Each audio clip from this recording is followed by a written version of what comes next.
The roar of the hurricane was deafening as I huddled in the corner, watching my home crumble around me.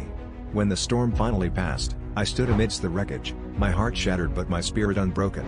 Instead of succumbing to despair, I channeled my fear and loss into a mission to design affordable, disaster-resistant homes. Drawing from my own experience, I focused on creating structures that could withstand nature's fury, ensuring no one else would face the terror I had.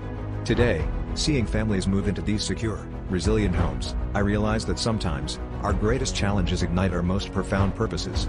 This journey from devastation to innovation taught me that out of chaos, we can build strength and community, transforming personal tragedy into collective triumph.